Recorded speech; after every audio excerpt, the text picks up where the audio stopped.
ഞാനൊക്കെ അച്ഛനാവണതിന് മുമ്പ് ഡീക്കനായിരിക്കുമ്പം സെമിനാറിലൊരു നിയമം ഉണ്ടായിരുന്നു. ഡീക്കപ്പട്ടം സ്വീകരിച്ച എല്ലാവരും തന്നെ ഒരു കരിസ്മാറ്റിക് ധ്യാനം കൂടണം. പട്ടം കിട്ടണമെങ്കിൽ കരിസ്മാറ്റിക് ധ്യാനം കൂടണമായിരുന്നു. അപ്പോൾ അവിടെ വെച്ച് പരിചയപ്പെട്ട ഒരു അച്ഛൻ്റെ അനുഭവം നിങ്ങളായിട്ട് പങ്കുവയ്ക്കാൻ ആഗ്രഹിക്കുകയാണ്. ഈ മനുഷ്യന് സ്തുതിക്കുന്നത് ഇഷ്ടമല്ല.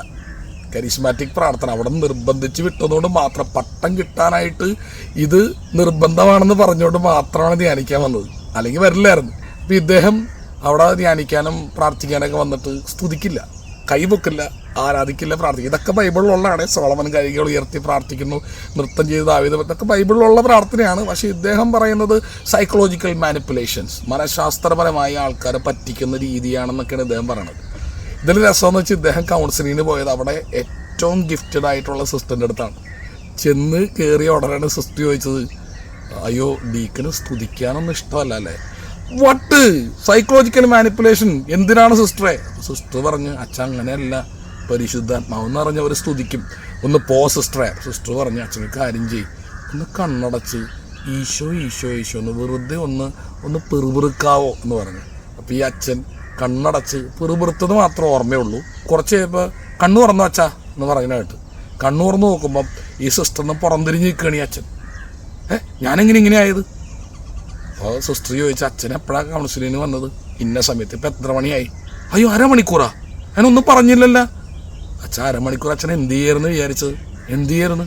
അച്ഛനോട് ഡാൻസ് കളിച്ച് സ്തുതിക്കുകയായിരുന്നു. ഒന്ന് പോ സിസ്റ്റർ എന്ന് പറഞ്ഞു.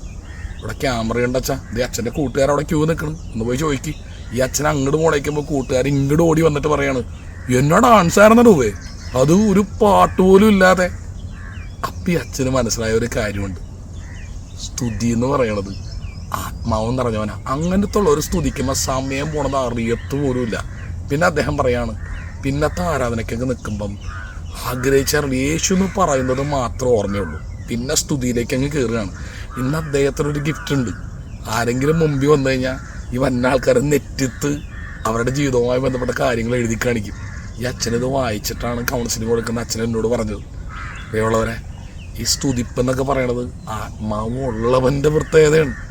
അല്ലാതെ ഇത് സ്തുതിച്ച ആത്മാവിനെ വിളിച്ചു വരുത്തുന്നത് ശരിക്കും ബൈബിളിൽ അധികം നമ്മൾ കാണുന്നില്ല. അത് പഴയ നിയമത്തിലാണ്.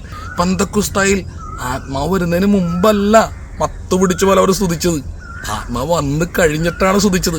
ലൂക്ക 10 എടുത്ത് നോക്കിയേ, ഈശോ പറഞ്ഞില്ലേ, ഈശോ ആത്മാവിൽ ആനന്ദിച്ച് ദൈവത്തെ സ്തുതിച്ചുകൊണ്ട് പറഞ്ഞു, അല്ലയോ പിതാവേ നീ ഇത് ബുദ്ധിമാനും വിവേകികളെന്ന് മറിച്ച് ശിശുക്കൾക്ക് വെളിപ്പെടുത്തിയല്ല. നോക്കി, ആത്മാവ് നിറഞ്ഞവൻ്റെ ഏറ്റവും പ്രധാനപ്പെട്ട അടയാളമാണ് സ്തുതിപ്പ്.